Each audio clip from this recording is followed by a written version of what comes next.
music, R&B, hip hop, pop, I still get you. reggae, EDM, indie, old school, Side. Check it. and sports talk. Right here. WorldStarHitRadio.com. Let me make sure. I'm pretty sure I'm in the library. We're ready to go? Okay. All right. Welcome to Connecting Atlanta Radio, where we air live every Tuesday, normally at 8 o'clock p.m., hosted on the one and only, the fastest growing, the number one online Atlanta radio station, WorldStarHitRadio.com. And we do have amazing guests every week that we have coming onto the show.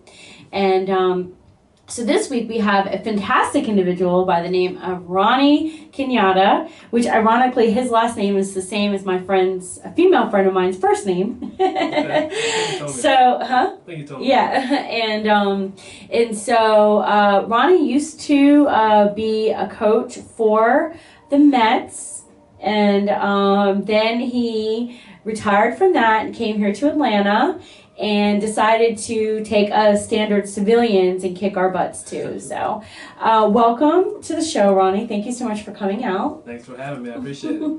So tell us a little bit, how did you get started with the Mets? Was that something you always wanted to do? Tell us a little bit about what led up to that. Well, I've always loved baseball. Played in high school and tried to play in college, but I was not good enough for that level. So I pretty much shut down playing. But I always loved working out, and I still love baseball. So, I'm originally from Richmond, Virginia. So I graduated from college there, and I knew I had to do what I wanted to do, work in pro sports. I had to go to a place that's, more opportunities, job-wise, professionally. So I was telling myself, I'm gonna go down to Georgia Tech. I'm gonna move to Atlanta. I'm gonna intern at Georgia Tech in the strength conditioning department, and I'm gonna, find somewhere to train. And I did that. I got a personal training job full time, and in my free time, I interned at Georgia Tech under Scott McDonald. Shout out to Scott McDonald, great strength coach, still there. At Shout out, Georgia Scott. Tech, still there at Georgia Tech doing his thing, and I was under him for a while, and I knew I was progressing towards what I wanted to do, achieving my goal, but I had to take another step. So the National Strength Conditioning Association, that's like I guess you could say the governing body of strength conditioning, had a conference here like 20-something years ago. And that's my first time of being in that type of environment, so it's kind of overwhelming. Everybody in the group comes from the country there, so a ton of people there. And I just had a seat and listened to a lecture, excuse me. And I just happened to be sitting next to the head strength coach for the New York Mets. Wow. And we just started talking. I was like, man, how do I get on? What I got to do? He's like, well, all you do is intern, and the rest is up to you. I was like, wow, that's it, huh? So I went home, thought about it for a couple of days. I said, what do I have to lose? So I interviewed with them, the New York Mets, Milwaukee Brewers, and somebody else. I can't remember our third team, maybe Kansas City Royals. So, I'm talking to all three of these guys at once. And the Brewers were pulling ahead. I can't remember why, but they were pulling ahead. We were talking more and everything, so I thought I was going to be with them. And then the New York Mets guy, he called me up. He's like, I got a spot for you, right now. And I was like, I got it. done deal. Sign me up, So I went and interned with the low A team, which is 3 hours, at the time, it's 3 hours away from here in Columbia, South Carolina. Okay. And at the end of the season, they pretty much hired me full time. That's awesome. And I was with them ever since. That's awesome. Until 2013. Till 2013. So Yeah. That's awesome. So you're with them for a long time. Yes. So what would you say when you were training with them? Like, what was your specialty? Specialty. Like, I met someone which I never knew was like speed training type of individual. Like, you have strength training, you have maybe, like, is there a specific type of fitness or? Well, you do it all, but you might spend more time with other guys, and with that being said, you probably spend more time with pitchers. Because their conditioning is important and their shoulder is everything. But if their hips are off, their ankles are off, their feet are off, then that's going to throw their upper body off. Your body's a kinetic chain. So, you work with all the players, but, you just spend more time with pitchers. With pitchers? Okay. They seem to be they're like the captain in football, like the quarterback. The quarterback, which is usually the captain anyways, but the quarterback. Okay, that's awesome. Yeah. All right. And so you retired from the Mets and made the decision to come back to Atlanta. Okay, so welcome back. Thank you for doing that. Good to be here. And so tell us a little bit about what you're doing now. Okay. And did you come back and work for anyone else? Did you make the decision to continue to do your own thing, or? Well, that was a tough decision. I mean, leaving was tough. It wasn't up to me. It was a health issue. What happened? I have a kidney disorder, kidney disease. I don't know if you remember Alonzo Mourning, played the NBA for. Yes. He had a kidney condition called FSGS. Okay. It's like when scar tissue builds up in your kidneys. And I had the same disease. It's funny because I actually met him in like 2005 when our team was in he's from Norfolk, Chesapeake, Norfolk, Virginia area. And I met him at the gym. It was crazy because it was just recently, he came out at the same time I was diagnosed. So I was sitting there talking to him at the gym, and I was like, yeah, I got FSGS too. And he's like looking at me like, I still like weighed 180. So I still, he's like, you don't look like, he thought I was lying. I was like, man, I got the disease. Why would I sit here? Right. I don't want it.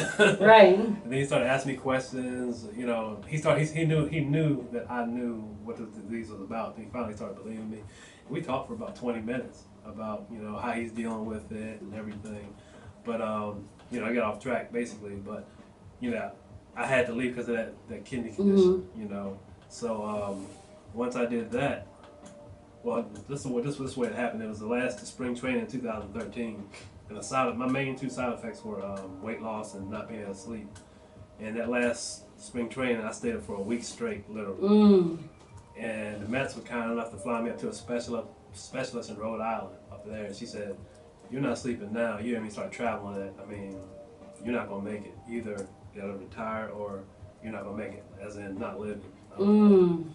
So I was like, all right. So I was able to do that last season because spring training, we got to be up, I guess, 5 or 6 or something like that. We don't get home till 8 or 9. So I was just staring in the sky all night because I couldn't fall asleep. If I do fall asleep, it'd be like for 20 minutes. But you felt like you were sleeping for 3 days. You felt worse than when you were awake. It was brutal. It was terrible. I don't wish it on anybody. So, but during the season, I don't have to be up till 10. So I explained to the doctors and all the Mets front office people, was like, I can do this once the season starts.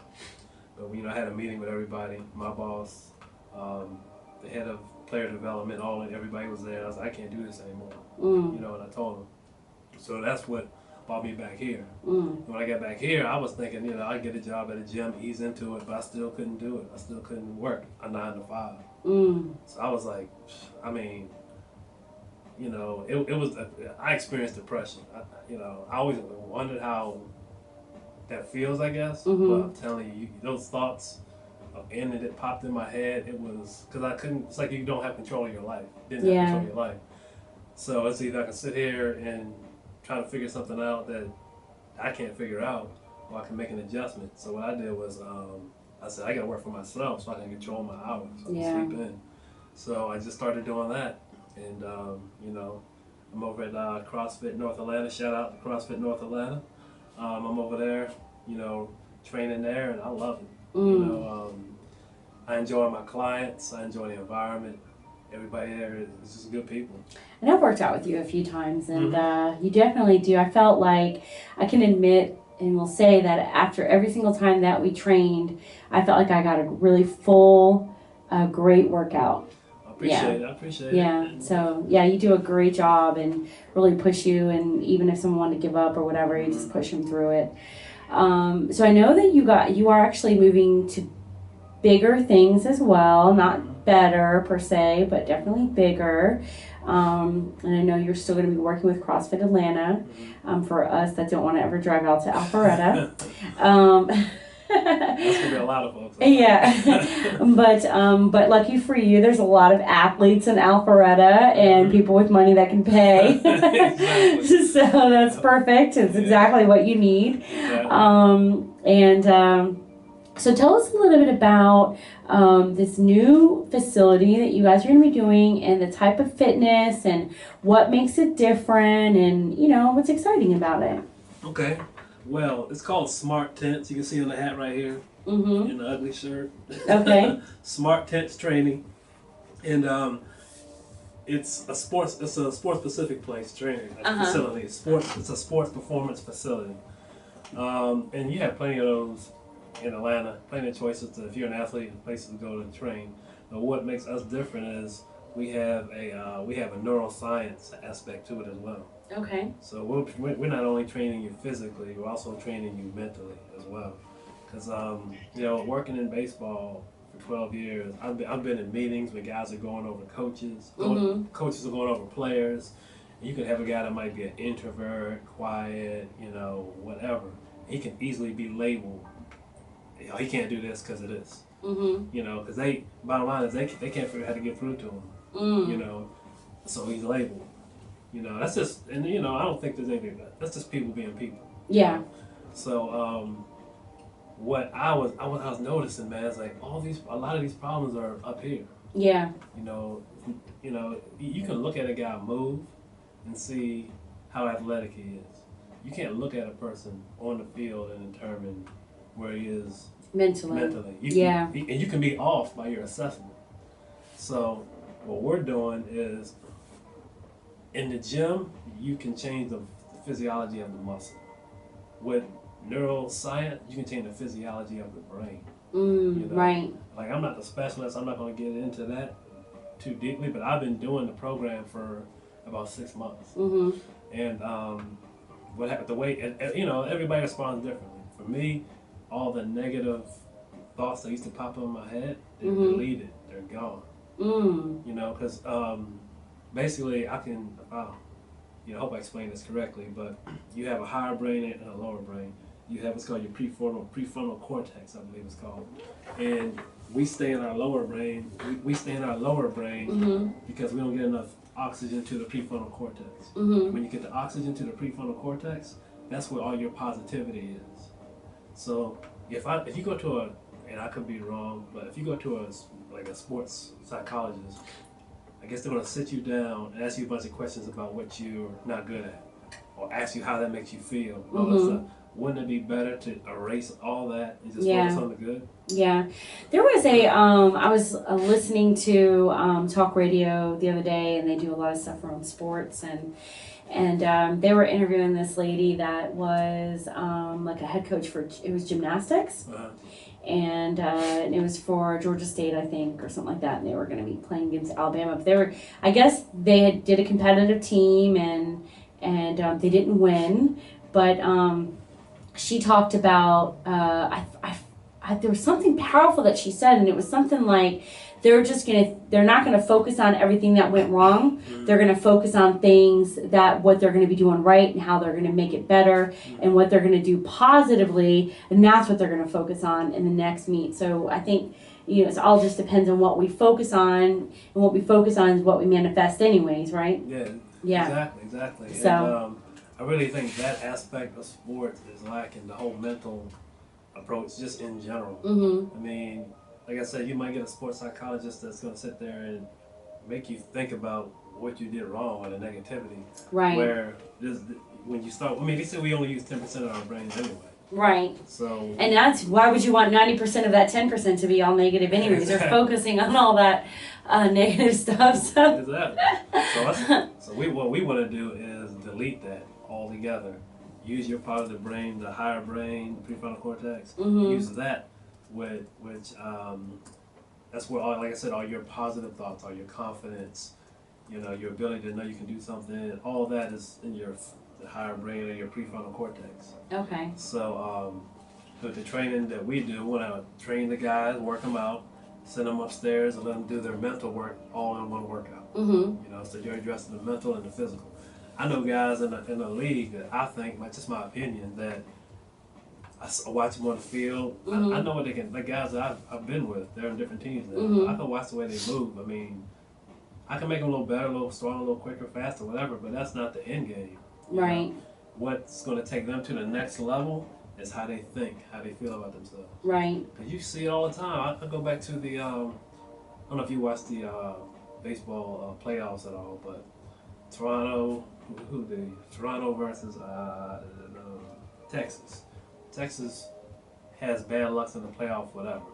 They're in Toronto, and they made 4 errors in 1 inning, and it was like a domino effect. You could feel the energy, you know, because Just like shift to the. yeah, exactly. Yeah. It's like it shifted to the here we go again. You can just feel it. Yeah. You see it. And so if you just erase that and stop believing that that's Yeah. where you're, that's probably like where they have like some teams, like if they've just always lost, it's like they're just have that stigma, but it's more of like they're just accepting that for themselves, you know? Yep. And that's probably one of the That's biggest 100%. things, yeah, like between like great players out there and players who are like say for like Michael Jordan type of guy, in comparison to like other individuals that were star players when he was a star player as well, but his mental game was probably above some of the other guys, not in a negative way to put anything else down, but like his confidence level, and because he built upon that, and other people edified him around that, and they spoke that around him, so that he manifested into that, where other people, they were like still second tier, and that's where they manifested into second tier. So I know someone else that is always has the confidence level of a beast in a good way. So I have a personal scenario example. We were in Buffalo, and I mean we were terrible the first month. We were like 2-17, something crazy. And every game, you know, it started off close, and then that one thing would happen. And you could feel the energy in the dugout everywhere just shift from, we got a chance to win this thing, to, here we go again. Next thing you know, it's an error, another error. We get off the field, they get up, they're just hitting the ball all over the place. And it's like, when it's so negative, you're almost kind of relieved when it happens. yeah, because you're expecting it, and it's kind of like the fear of success or something. Yes, exactly. Yeah, so you just kind of go back into what's comfortable. Exactly. Yeah. That's the one thing. Even though it's negative. Yeah. Yeah. But there's a saying they have with the neuroscience that we do. It's called sameness equals safety. You know, so if you're used to something, and an example they always bring up is like a woman that's been abused. She will go back to the abuser because she's comfortable with the abuser. She knows, you know, the abuse that he can deliver. But if she goes over here to this new guy, she doesn't know him. Right. You know, he could be worse. Right. You know, so she's gonna stay in that sameness equals safety.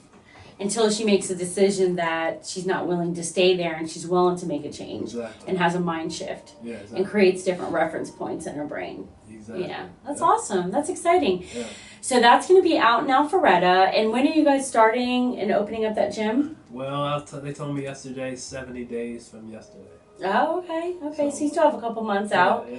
And I know you guys are building out the facility and doing all, and it's a huge, like 5,000 square feet or something, right? I think it's a little bit. I think it's more than that, actually. I think it's 10 or 12. Wow, okay. Yeah. All right, that's awesome. Yeah, I think they started the demolition yesterday. Okay. And they said it's supposed to last a week or 2. Okay. So I'm hoping, you know, they knock everything down, and we'll go down there and check it out, see how it looks with all the space. Then when the fun starts, you order the equipment, you get all the toys, and start, you know, laying it out. Start playing with them. So, oh my gosh. Okay, so who is Ronnie Kenyatta? Like, you have this brand about yourself, and you're on YouTube, and can you tell us where people can find you, and where can people find you, first of all? Okay, I think you can always go to my website. I kind of backed off my online stuff, but you can still check me out on YouTube, and my website is rkstrengthtraining.com. You can check me out there. I'm always posting up stuff, you know. rkstrengthtraining.com. rkstrengthtraining.com. Okay. Yeah. Facebook, you can check me out. Ronnie Kenyatta, I'm there. I'm on YouTube as well. Ronnie Kenyatta Strength Training. You're on Instagram? Instagram, Yeah. same, Ronnie Kenyatta. Not too original with the names. Yeah, well, that's good though. You want to keep it simple, consistent. right? Yeah, consistent. Yeah, KISS, that's what they call it. Keep it simple, stupid. That's what they say. So, okay, so where would you like to see yourself in your brand? Because I know you were really wanting to develop at some point a lot of online presence and so forth and really create some systems in place. So where would you like to see yourself in the next 2 years, within business? That's a great question. It's crazy. I'm starting to get hungry to get back in sports. It had to be something local, something around here. Mm-hmm. But I got some stuff I'm working on, definitely. It's going to be depending on how things go with certain teams within the next couple of years. Mm-hmm. I'm definitely, moving. I wouldn't want to do it full time again. Yeah. Because of my health. Yeah. But I definitely would love to be in some type of consultant role, helping out an organization, and especially You could train the trainers. That happens. That happens all the time at the professional level. And but I really want to get this mental aspect of it to the professional level. Yeah, that way you can make a full shift. Exactly. So when you do your consulting and stuff like that, you can come from a full source package, not just like one specific key area, Because they can and make a whole shift of a team. Exactly. They can go anywhere and get any strength coach in the country to come in there, tell them I can make this guy faster, I can make this guy, I can keep him on the field, I get hurt. But say you do all that, and this guy's weak up here, it almost doesn't matter. So this neuroscience that we're going to introduce, I think we're going to have people coming from all over the country, just for that. Just for that specifically? Yeah. Okay. Now, I do you had shared something with me before in regards to YouTube and building up your subscriber base and with SEO, which is search engine optimization for people that don't know what that is. And so there was just some things that you had shared in regards to, I think it was your tags and then your description and all that stuff. Oh, ranking videos. Yeah, so can you share a little bit about that, what that is? Yeah, there's going to have to be some internet marketers who are going to throw me under the bus because I'm letting their secrets out. But that's okay. That's what we do here, is let the secrets out. Okay, I'm cool with that. Basically, there's a way you can... It's all about the keywords, Let me see if we got. I'm looking at this business card right here, and it says World Star Hit Radio, right? So, say I wanted to make a video that would appear number one on a certain page. Okay. I would come up with what we call a long tail keyword with World Star Hit Radio in it somehow. I'm trying to think of an example right now. Would you like to learn how to work the radio business with World Star Hit Radio? So that would be your your head. Yeah, that'd be the header. The title of the title. Video. Okay, all right. Yeah. Okay. So then you go to what do you call it? The Google Analytics. Yeah. You go in there into the keyword planner. Okay. And you would search for this, what I just said, and most likely the whole word wouldn't come up, but you would get similar words, similar long tail keywords that would come up. And you would use something similar as your keyword. Oh, and the taglines. Yeah. Well, no, as the actual title. We're only talking about the title. Oh, okay. Oh, wow. Okay. All right. The title is everything. So you go to keyword planner, find the title, and the way you determine it is if it has, hundreds of thousands of clicks, you don't want to mess with it. Too much competition. You want to find keywords that have less clicks. Maybe 600 a month or something like that. That's what you want to go for. So you go for that keyword. With whatever I said earlier, how to blow up on World Star Hit Radio. Whatever. So the hottest music, R&B, hip hop, pop. I still get you. Reggae, EDM, indie, old school, Side. Check it. and sports talk. Right here. WorldStarHitRadio.com.